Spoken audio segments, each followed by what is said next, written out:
The march to the draft continues. We're going to debate who is the best value at pick 31 with Joe Goodberry, then dive into when's the right time to take tight ends.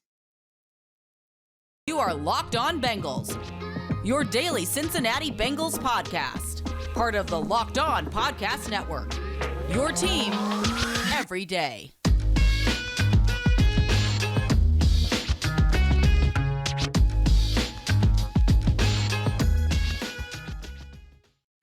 What up, Bengals fans, and welcome to another episode of the Locked On Bengals podcast. I'm your host, Jake Liscow, as always, joined by your host, James Rapien. Today, we're also joined by special guest, Joe Goodberry, part of a loaded roster this week, Joe, with Brian Callahan, Mike Santagata, and yourself, as we continue to gear up for the 2022 NFL Draft. And we're going to get into some debates at pick 31 today. We're part of the Locked On Podcast Network here on Locked On Bengals, your team every day, free and available everywhere you get your podcasts and on YouTube. So hit the follow button, hit the subscribe button. So we're delivered to your eyes and ears first thing when we drop the podcast. Thanks for making us your first listen. Really appreciate that. And if you're listening on your way to work, we're going to talk about a dilemma at pick 31. James, I was recently going through a mock draft simulator, and last week we even talked about this. Yeah. We talked about George Karlaftis and Tyler Linderbaum. If they're both sitting there at 31, staring you in the face, what makes that pick? And it really is difficult, Joe Goodberry, because from what we do every year, which is weighing historical, height, weight, athleticism, length thresholds, historical productivity thresholds, positional value, Tyler Linderbaum didn't test. He is a first percentile size center, and edge rusher is a more valuable position than center. On the other hand, protect Joe Burrow. Very, very good center prospect, one of the best center prospects on tape in quite some time, but there's some blemishes. So say he tested, right? And he tested like a good athlete, like he is on tape. He didn't, but just pretend for a moment that he did. How do you go about making this pick, Joe? Yeah, I think it's a great scenario to be in. It's one I would rather be in than what the inverse would be, right? Of not having any of your top 25 or so players on the board when you're at pick 31. You want to see value at that spot. So having two guys that are probably going to be in like the 15 range, I think for the way we grade these players, that is ideal. So I'm with you on that part, though, where you talk about not testing and how scary that's been. And it's been scary for the Bengals, especially, I think. When I went through and looked at a bunch of teams, like 8 or so teams, how often do they draft guys who don't test? How often does it work out successfully for the Bengals? Never for them. But, like, the Steelers have had good success. The Ravens don't really have much success, and they're a good drafting team overall. So when they draft these guys who don't test, it's scary for them as well. Then you got teams like the Bills who haven't drafted one since 2009. You've got teams like the Falcons who have drafted one since 2011. Like, some teams just avoid it completely. And that's why a guy like Tyler Linderbaum could fall, because teams are like, all right, I didn't test, I'm not taking him in the first round. In fact, actually, the way he grades out for us, after you leave the blank for the testing, it comes out as you should probably take him between 30 and 40. And that makes sense, for the risk it carries with it. And why is it so important? I think we should probably say that too. I went through and looked at the history of the last 20 years of guys that test like elite athletes, 8+ relative athletic score, 80th percentile and plus athletes. You in the first round, you got about a 46% chance to draft a Pro Bowler. If you draft a guy who does not test, you have about a 27% chance to draft a Pro Bowler. So you want to take the elite athlete and flip the coin there, right? Whereas it's 1/4 of a chance to get the guy who doesn't test at all. And even when we brought up that list, Jake, you and I talked about it. The guys who still ended up coming out of that group, out of the non-testers that became Pro Bowlers, were guys we saw on tape where, like, these guys are elite athletes. Like, you can see it on tape. And I would put Linderbaum in that. So that kind of balances that, that risk there a little bit of, okay, there's the inherent risk of drafting a non-tester, but then at the same time, I think he would have been a great athlete. And I think most people would lean on Linderbaum. I think the surprise one is talking about George Karlaftis out of Purdue, the edge guy that I think can kick inside and actually be a better pro inside. When he was 18 years old, freshman at Purdue, he had 17.5 tackles for loss, 7.5 sacks. Production at that age, we talked about this a lot last year with Jamar Chase. If you can do that at 18, at 19, even at 20, but it's even more impressive at those early ages, that is fantastic. And it's a great indicator for your future profile as you grow. Now, he didn't do all of his tests either. The agility stuff is missing, or at least the 3-cone is, which is a great indicator as well for edge rushers. So he's a 90-something percentile athlete. He comes off as a very highly productive, young, just turned 21 years old. He did the test when he was 20. So last tape is 20 years old. He's 21. I think that's the scary part for people when you start talking about position. Because do you take a defensive end? Everyone feels good about the Bengals' 2 starters. We feel good. Duke Tobin even talked with Dave Lapham recently about how they expect Joseph Ossai to be such a big player for them this year. But edge player, you can never have enough pass rushers. And it's tough for me. But that's the thought process, the long thought process in my head between the two of them. Good position to be in, but hard. Yeah, Joe, when you talk about the film aspect of it, because our listeners have heard about Tyler Linderbaum since probably November. I mean, I remember getting tweets, just draft Linderbaum when they were scheduled to potentially pick like 15th. And then they go on that late season run all the way to the Super Bowl. And it's like Tyler Linderbaum can solve some of their issues. And then the arm length comes in, and then the foot injury from the Citrus Bowl. But when you look at the film, how would you stack and compare these two players? Does one pop more than the other? I get the concerns and the thresholds and everything like that. But from a film standpoint, who would have the higher grade if you had to give one the edge based on what you watched? Well, I did give a grade for each one of them on film. I'm glad you asked, because as much of the data I talk about, I did start my process, and I always do, with the film. And for me, I gave Tyler Linderbaum an 88 out of 100, George Karlaftis an 85 out of 100. So I like Linderbaum more on tape. I just think it's an easy evaluation, very easy, because his strengths and weaknesses are definitively clear. And when you watch him, he's a zone blocking center. So any power man gap teams probably aren't interested at all. The Bengals would probably love this guy. He'd be a perfect fit for them in their zone run blocking offense. He is extremely athletic, gets those reach blocks, turns guys inside and out all the time when he's got to reach and get that 3-tech or the guy that's shaded away from him.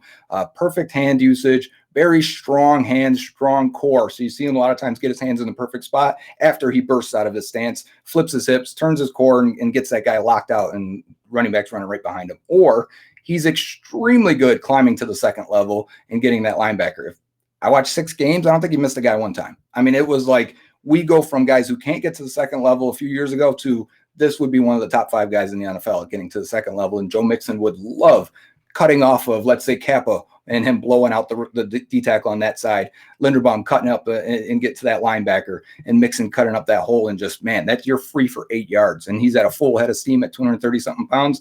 Man, Mixon would be great behind Linderbaum. So tape-wise, what are the weaknesses? The length doesn't show up too much. It's more of he's not a big dude, 295 pounds. I would even surmise sometimes he played less than that because there is an initial jolt and power. If big guys get on him, they'll push him back. Now he does regroup, reset, and anchor very, very well. So it's initial push near the quarterback, and then he just sits and stops, and he's really strong with anchoring. So some quarterbacks don't like that initial push right into your face, and it's not directly in their face, but he recovers very, very well. As guys where just end up on skates completely and end up into the quarterback. Karlaftis, on the other hand, I think he is a power rusher. So normally you want these freak bendy, explosive off the edge rushers in the first round. Very rarely do you get these guys that are, especially at 20 years old on tape, that are that powerful in this hand strike. And he doesn't have real long arms, 32 and some change.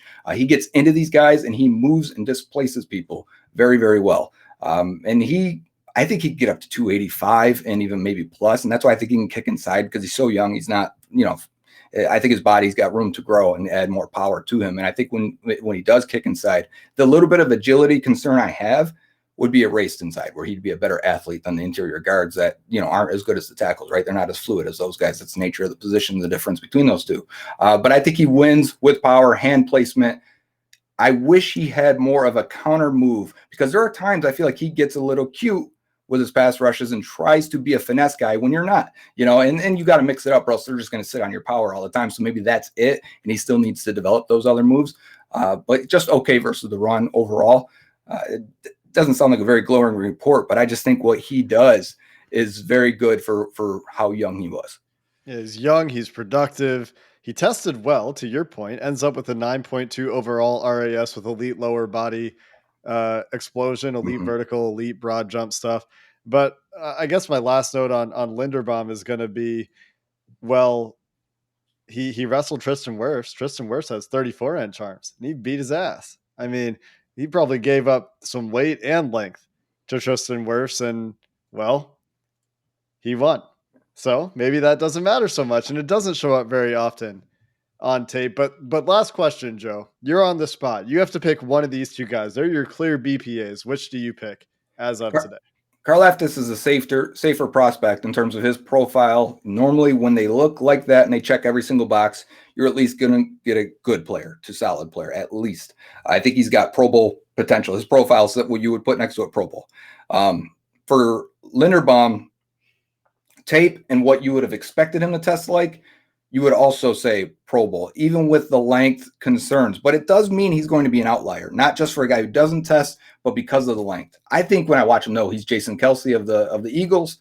And I think if you can get that, that's definitely worth it. We're talking about a 10-year guy who's one of the top 5 centers in the league. And that's where I would place his upside. So I'm going to go with Linderbaum because I think the offense and how well the offense works and having 5 good offensive linemen is more valuable than adding another pass rusher, which I definitely think is valuable and worthy of that pick completely. It's just that I think you would the offense at that point, you roll 11 guys out there, they're ready to go. This is a formidable offense. Up next, we'll continue the conversation about the 31st pick. What if Linderbaum's gone? What if Karlaftis is gone? We'll talk about Travis Jones, who a lot of you guys like. We'll discuss him next. But first, a word from BetOnline, your one-stop shop for all things betting, from player prop bets to the latest scores, news, and notes. BetOnline is where you should go to wager on the NBA playoffs, on Major League Baseball, on the 2022 NFL Draft, and so much more. Maybe you want to get in on Joe Burrow's MVP odds before they add another glass eater with Tyler Linderbaum in the draft. You can do all of that and so much more at BetOnline. So check them out right now at betonline.net. Head to the website today. Use your mobile device to learn more about the trends in action in one spot. BetOnline, where the game starts.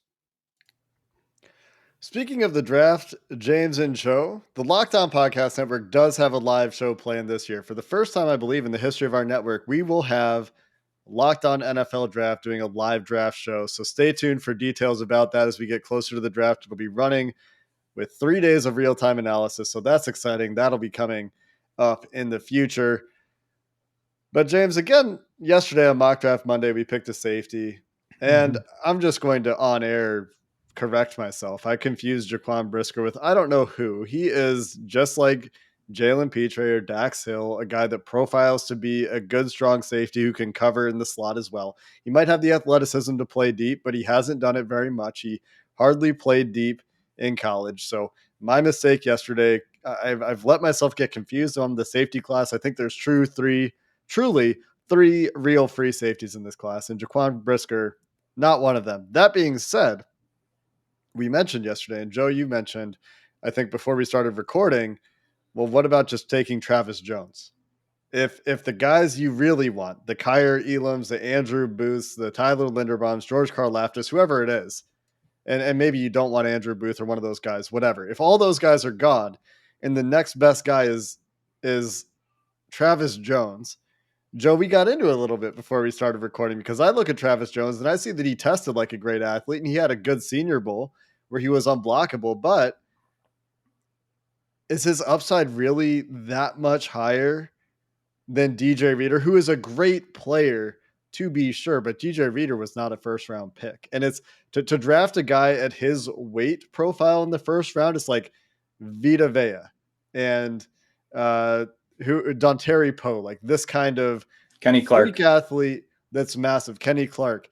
Is he going to be one of those guys who is that impactful to justify the 31st overall pick? Or is he a good tester who, like, he doesn't look that athletic on tape to me. He doesn't look that bursty on tape to me. He does have some pass rush to his game for sure. I'm not saying he's a bad player, but is he impactful enough, in your opinion, to justify picking a guy who might be a very good nose tackle at 31? It's hard because it's a lot of projection. Anytime you got a guy coming out of UConn, you're not going to have that many games for, where you can watch him go against an SEC offensive line, to really see him go against guys that are top-end athletes, top-end power guys, because he's bigger and more athletic than probably anybody he faced all year long. So a guy like that should probably dominate in and out of every single play. The game that I would sell on is his upside is the Clemson game. It was his best game of the ones I've watched. It's really the only one with real good competition, only one worth watching. But the Clemson game, man, he was good in the run. He was good in the pass. He used his length consistently. Like just bowling over guys at ease, like guards getting on him, and he's just pushing them away and wrapping up the defensive end or the running back. Just being a menace the entire time. Quick swim moves, the ball's out. I mean, he's beating the guard's falling on the ground, ball's out. So there's like nothing you can do about it. He's playing to UConn. It's not like he's got great guys around him either. So he's getting a lot of attention. This isn't like Georgia, right? Where we're watching the guys from Georgia and we're like, yeah, there's good guys all over this place. So like, who do you want to block on this play and just leave Devontae Wyatt on his own, or Jordan Davis, or a guy who's not even in this draft, I'm forgetting his name, who's probably the best defensive tackle of that trio. But the point is, when you're watching Travis Jones, you say, okay, it's a bit of a projection here, because he's doing so much on his own. And man, when you get a guy that tests like that at that size, and he had good production, we're not talking like, if you want me to choose between Devontae Wyatt and Travis Jones, I'm taking Travis Jones. And it's because he's got a cleaner profile, like we talked about in segment one. Guys like this, if he turns into a Kenny Clark and that means he's a nose tackle, is that a bad thing? Look at the defensive tackle breakdown for the Bengals. And let's say we've got Reeder for 2 more years. And even with that, Josh Tupou played 400 snaps. You could play him at 5-tech. I think Travis Jones would be a good 5-tech in their 5-man fronts. And he would add athleticism. Now you put him and BJ Hill on the inside and nickel. He's your most athletic defensive tackle by far. DJ Reeder didn't have this type of athleticism, right? He was a 60th percentile athlete, goes in the 4th round, I want to say. Guys like that played nose tackle in college aren't going to be the most productive. Travis Jones was a B-gap player. He grades very high for PFF in terms of true pass rush, pass set opportunities, a 90+. He had 11.5, I want to say, pass rush win rate, which is above average. He had above average run stop rate. I mean, all the metrics line up and say, there's no reason why you shouldn't take this guy. As far as profile, and you mentioned it a little bit, but when you were talking about Tyler Linderbaum last segment, when you were talking about George Karlaftis, it seemed like, yeah, Linderbaum, he might have to be an exception and break the mold a little bit because of his arms or different things, an outlier, like you mentioned. But both guys, realistic to think that they could end up being Pro Bowlers. When you look at Travis Jones, what's the worst case scenario? Is it the same, like a Karlaftis, where he's going to end up being a good player and where he's still productive? Because at 31, I almost would rather try to hit a double, and maybe it's a home run, rather than swing for the fences and end up striking out and just getting a guy that isn't going to work. Yeah, I think that makes a lot of sense too, right?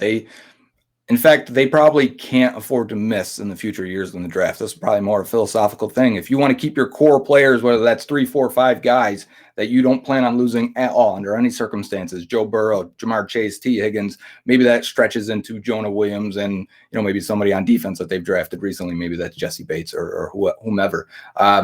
If you're like, I'm keeping these guys and the rest of the roster has to kind of be cheap, you kind of can't miss on your draft picks at all because it's going to set you back. You'll still have a good core. Your team will probably still be in fighting for every game and every season, but you need to hit on these draft picks to replace these guys that are probably making money the next 2 years, and you're not going to keep them. That we talked about last time I was on last week. That could be a replacement for Tyler Boyd by getting a tight end that can go over the middle. It could be a slot guy. It could be getting a guy that replaces DJ Reeder in 2 years. It could be getting corners that replace Chidobe Awuzie and Mike Hilton in 2 years.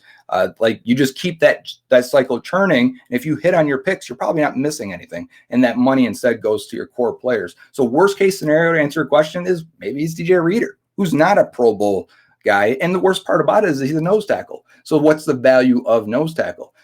Do you pay those guys a lot of money? Do you put all these resources in it? Do you even draft a nose tackle in the first round? And then again, it's a projection because he played more of like a 3-tech, 5-tech for UConn. So it's a projection to put him inside and put him head up on center. So there's a little bit of inherent risk with that. So if worst case scenario is he's a good nose tackle, a Kenny Clark type of guy, is that worthy? Is that impactful? If you're just trying to hit a double, it's worth it.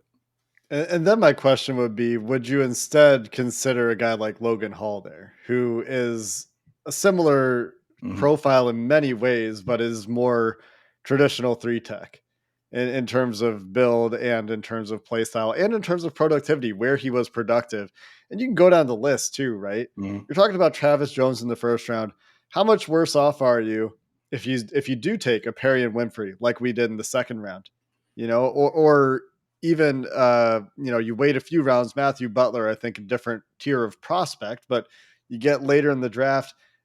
What's the difference there? And that's where it gets challenging, because Travis Jones is a good prospect, right? But I mean, you don't even have him graded really as a first round prospect from a film perspective, as far as I can tell. Right. I have a 79, which would be, again, 40th in that range. If you're picking, top of round 2, go ahead and draft Travis Jones if you want to. But where Bengals are at 31, we're talking about a scenario where it's worst case. None of your top 25-ish guys are there. He's in the bucket of that next tier then. So it just becomes a conversation. You bring up Logan Hall. I really like Logan Hall a lot, but he's 6'6", right? If you're going to make him a 3-tech, man, that's scary, because you don't see those guys succeed. He is, in my opinion, like a 5-tech D-end and a 3-4 defense that's going to kick inside and play nickel. And that's fine, because we've discussed how much the Bengals could actually use that type of guy. I mean, that sounds exactly. That's what they used. Yeah, that's exactly what they are.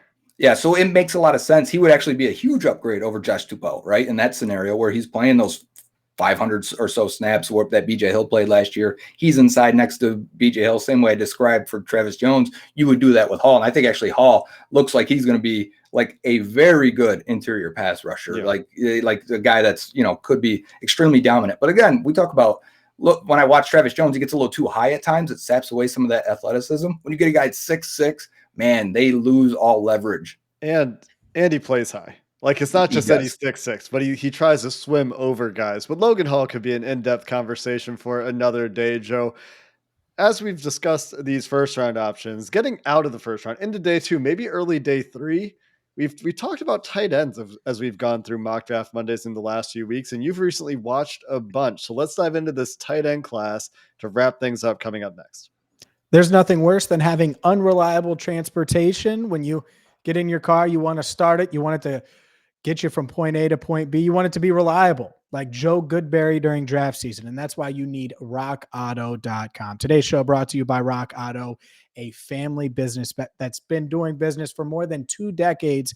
What's Rock Auto? Well, it's a website that's going to get you the car parts that you need for your truck, for your Daewoo, for your Mercedes-Benz, Jake Liscow, for less. Don't pay 30, 50, even 100% more for car parts that you're going to get from rockauto.com for less. And the best part is it's really convenient. So you save time, you save money, and you can shop from the comfort of your own home while you're listening to Locked On Bengals or watching on YouTube. So check them out right now at rockauto.com. See all the parts available for your car or truck, and be sure to write Locked On in their How Did You Hear About Us box so they know we sent you. Amazing selection, reliably low prices, all the parts your car will ever need. rockauto.com. Tight end talk, baby. Let's get into this group, because there's no Kyle Pitts. There's no Tyler Eifert this year. There's nobody that's like, ooh, yeah, 31. Maybe there's a tight end. This year you look at it and oh yeah, what was that? Why'd you use your sexy voice? He loves tight ends.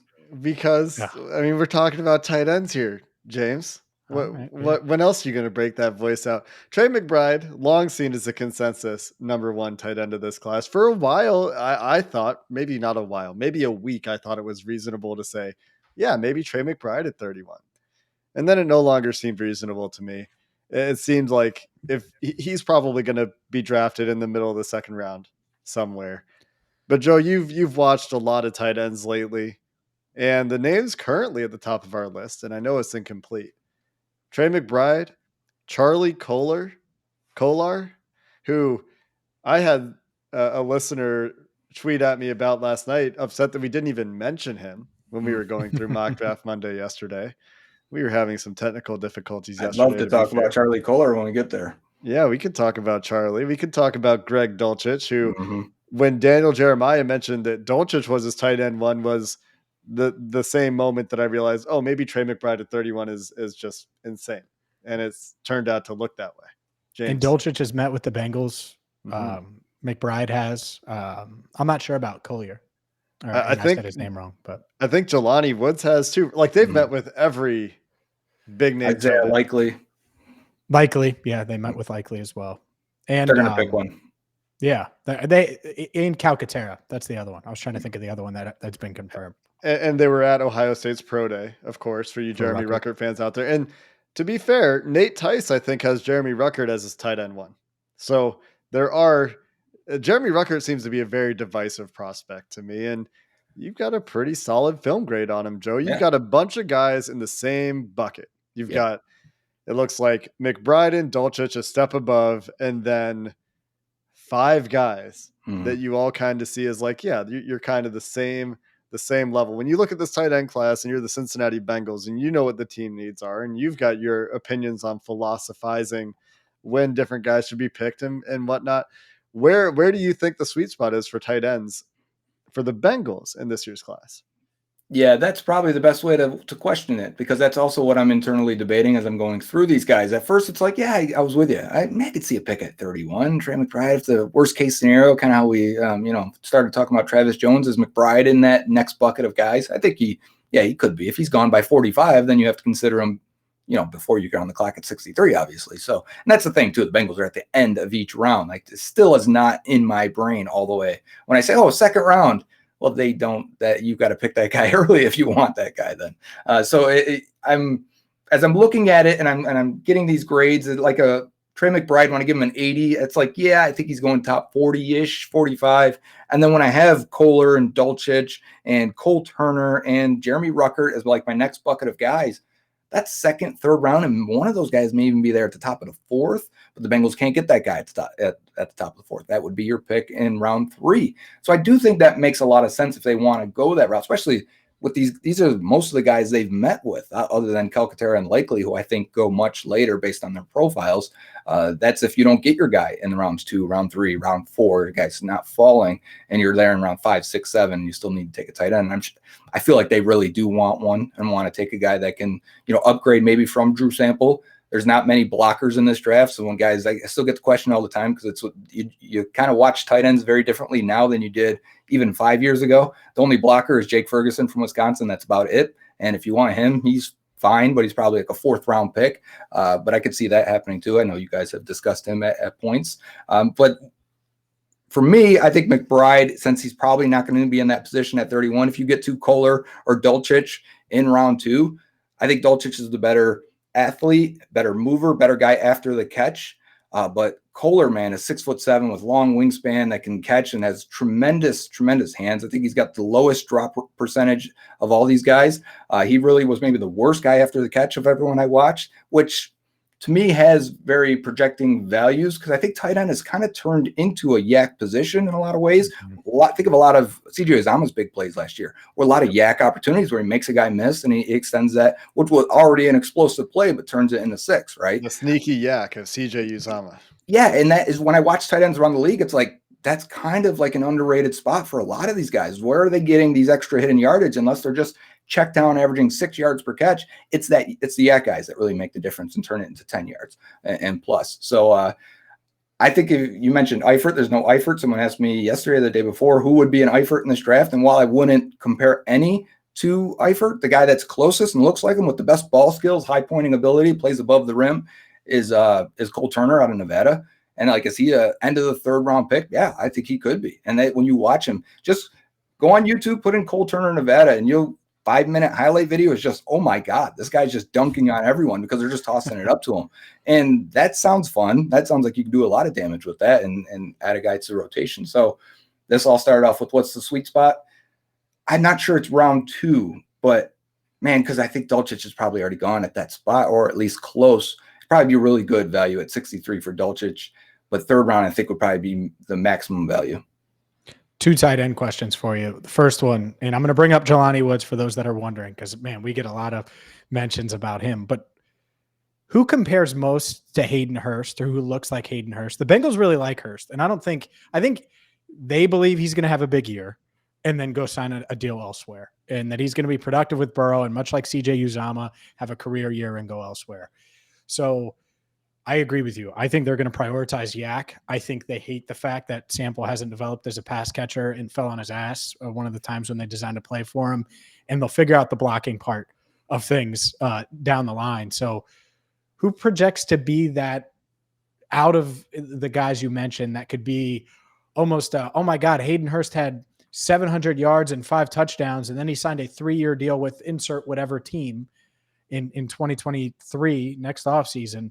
This guy can step up and kind of fill that role without really any hiccups. It's Greg Dulcich out of UCLA. He looks the most like him. He's an athletic mismatch. I think he's very crisp in his routes with pretty good hands, and he gives you the yak ability. I think that Hayden Hurst will also give them. And from an athletic standpoint, guys that just can turn in zones, make that catch, and just slip off that linebacker for 3 extra yards. It's huge. And I think Dulcich does it a lot. There's one play, if I could show one of his, and I think it will be the first play shown if you're watching ESPN on draft night when he is drafted on day 2. It's versus LSU, and he catches a corner route at about 18 yards, takes it 70 yards, makes guys miss, beats 2 guys within the 10-yard line to the goal line, falls over guys, stays up, and scores his touchdown. It's just like, yeah, that looks like that's a lot of fun. That's a guy that you could want. But do you want – he's not a blocker at all to me. I think he's 245 pounds. He's a little bit on the small side. And that's kind of why I think of Hayden Hurst, because Hurst isn't going to do much of that, right? We're going to detach him from the line and let him be a receiver. I think Dulcich does that a lot. I think Charlie Kohler is a guy that was detached a lot at Iowa State and is not going to be much of a blocker, but has the size of a guy that could develop. I said to someone else that blocking is more of a developed in the NFL trait. So what do you want from these guys? You want them to be strong. You want them to have the size to add bulk maybe and become better blockers. I think Kohler can do that. I think Cole Turner could do that. I think Jelani Woods could do that, but Jelani Woods is probably the worst blocker of all these top guys. You wanted to get to him. We're talking about a guy who just transferred to Virginia this last year, and he's 6'7", 260 something pounds. I think at one point he was listed at 275 when he transferred. I was reading because I wanted to see what was happening with him at Oklahoma State when he left, and he's on the Built Bar diet. Joe. Yeah, big dude, and he looks like a power forward. I mean, the arms, he could scratch his ankle standing straight up. So like this guy, you just put it up, and he's dunking on dudes all day. But he's clunky. He tested 100th percentile athlete. There's never been a more athletic tight end than Jelani Woods in terms of testing. Doesn't actually look like that on the field. Actually, he's a bit robotic-y, boxy. It's like Jermaine Gresham was a good athlete, but didn't always look like that. Oh God. Right? Oh God. I was going to go with what the comparison even extends into the hands. Like Gresham was supposed to be this receiving tight end out of Oklahoma, but he wasn't a natural receiver. There's a lot of double clutches in Jelani Woods' game. There's a lot of, do I go over this shoulder? Do I turn and face the ball when you should just let it fall over your shoulder and just naturally let it come over? So he's a project in a lot of ways. He was actually at the East-West Shrine game. Wasn't, so that's like the lower end of these guys where they normally drafted on like day 3. And he looked clunky there too. He should have stood out like crazy. And yeah, so when I watched that, and this was just yesterday, I watched the East-West Shrine game for him and a couple other guys. But I just came away like, okay, I see why some people would probably be a little lower on Woods. It's also his production profile. It brings him down just a little bit. He doesn't have the production of a Pro Bowl tight end. And he's 23 and a half years old by the time he gets drafted. Real quick for the Ohio State folks and for Nate Tice, Jeremy Ruckert, you've got a pretty solid grade on as well. One of the younger tight ends of the class because it's an older tight end class. The guys that are younger than 23 are Trey McBride, Cole Turner, Isaiah Likely, Daniel Bellinger, Jeremy Ruckert, James Mitchell, and Jalen Werdermeyer, who tested himself out of the draft probably. So with Jeremy Ruckert, when you got a guy like Nate Tice, who I like Nate Tice's football analysis, thinks he's tight end 1, where do you think that argument comes from? He's probably the most all-around guy. He has enough athletic ability. He's got enough size. He's young. He has blocked enough in that offense. And were so loaded with weapons that how do you become a highly productive player when you're option number 4, if 5 at sometimes. And you can see that when you watch him, you're just, kind of waiting for him to get more targets. He never really settles into a rhythm at all when he does. So when I watch, I think, yeah, that's probably a late 2nd, 3rd round pick because he's got everything. His production profile really is going to sap his overall grade in our process because when you look at like the guys, the market share, it helps him, and the strength of schedule, that helps him. But just overall, he just did not produce. He would be an outlier in terms of production. Guys that produce that low have to be rare athletes at tight end. I'm talking about guys like George Kittle and Dawson Knox, right? Rare athletes that didn't get a lot of production in their run first offense, or because there was other guys around him, that when you don't have the testing with Ruckert because he got hurt, that kind of, we talked about how that knocks a guy. I think it was like a 6% chance to draft a Pro Bowler on day 2 if you draft a guy who does not test. So do you take him there? Right? We're talking, he's got to surpass production. He's got to surpass his non-testing profile. I think you'd have to be more comfortable in rounds 4, 5, maybe even 6. I know the OSU fans are going to freak out every time I mention it, but it's just, they're coming for you. I can feel it right now. I feel bad because I like him on tape. You can see the score, right, Jake? I like him. I like what he looks like, but his profile gets absolutely tanked completely. And PFF grades even hurt it even worse because we do incorporate that to try and balance what I think. I think you probably can't touch him until the end of round 4 at most. And this is the same thing that hurt guys like Nick Bosa and Josh Jacobs and Jalen Waddle in the process we do. So it's not flawless. Sometimes guys stand out. But really what I'm hearing from you, Joe, is draft Daniel Bellinger late sometime and get a good athlete with upside who's young. He's 21 and a half years old. And let's go. Let's see if he turns into something. That's what I'm hearing from you. Find a guy in the 6th round who's athletic and you can develop, turn him into a ball of clay. That's the tight end class. To me, Joe, the biggest thing, my closing remarks here, and James, is the quality drop off on tape is not huge after you get past the top couple of guys. And so when you say, round 2, round 3, I'm thinking, I mean, if he's BPA, sure, but they're meeting with all these tight ends, perhaps just to give themselves familiarity throughout the draft. So they can say, okay, finally we're at a point where this tight end is our BPA in this deep-ish, but not top heavy. Like there's no top end talent really in this tight end class. And that could kind of be the approach of this position. Does that make sense from what you've seen? Yeah, I would agree with that thought process, right? Why take a Charlie Kohler in round 3 when you probably got Daniel Bellinger in the 5th round? That has a very extremely similar profile, and it's not like his tape is bad. It's just, he's used a little bit less often, so you don't feel as confident in that projection. It's the exact opposite because we never got to this when you asked about rounds like 2, 3, 4, 5, how's the depth of defensive tackle? It's the opposite, where I feel like it's very top heavy. Once I get in the rounds 2, it's like Perrion Winfrey. I've never seen him defend a run play in his life, and he didn't do all the testing. So what's his potential to be a Pro Bowl player? Like, that's scary to me. He has no pass rush plan. He doesn't look like he's got a single move in his toolbox, and he's like the best guy to pick from. Or is it DeMarvin Leal, who played defensive end and wants to juke guys, and he's not that type of athlete. Like every move starts with him pitter-patting back and forth, and then he wants to do something. And he's fine. He played every single. He'll line up at the 9 and then the 1 and on back-to-back plays, and he's all up and down the field, so he'll play for you. But how good of a player will he become? I have much more questions about the defensive tackle class than I do tight end. So let's say this worst case scenario plays out, and it is Travis Jones in the 1st, or you're lucky enough to still find a guy you like at 63. Yeah, keep kicking tight end down the road because I think the value will still be there in rounds 4, 5, and 6. Joe, way to call us out on Perrion Winfrey. I mean, just say you wanted Alec Pierce. No, it's okay because I looking back, I probably did too, especially since we picked 4 straight defensive players in our mind. I have no problem with drafting Perrion Winfrey in the 2nd round. I don't either. It's just a low chance. It's a roll of the dice because you don't have many other options afterwards. Maybe he's not a Pro Bowler, but maybe he's Larry Ogunjobi. I guess Larry Ogunjobi was a Pro Bowler, wasn't he? That's a bad example. Was he a Pro Bowler? When did he? Was he? I don't think he was. Was he not? Okay. I think you're just crowning people. You're right, though. I don't know if you saw Andy it. Dalton was a Pro Bowler, though. But that's my point. His comparison would probably be Ogunjobi, home run strikeout type that just is winning because he's got to burst off the line, and that's good. Which is why I care less about Travis Jones, even if he's a better player. And I think I said this in DMs to Mike Santagata. All I care about out of a 3-tech or defensive interior player the Bengals draft this year is I want a guy that has juice who's going to disrupt and create havoc because that's what I feel like this team needs. It's valuable. Yeah. We've gone long enough on defensive tackles, tight ends, and Linderbaum versus Karlaftis. That's going to do it for today's episode of the Locked On Bengals podcast. Tomorrow we're joined by Mike Santagata, and later this week, Brian Callahan joins the show. We'll catch up with him about free agency and about the draft. Big week here on Locked On Bengals. Until next time, thanks to Joe Goodberry for joining us. Thanks to you for listening. Hoo day, and have a good one.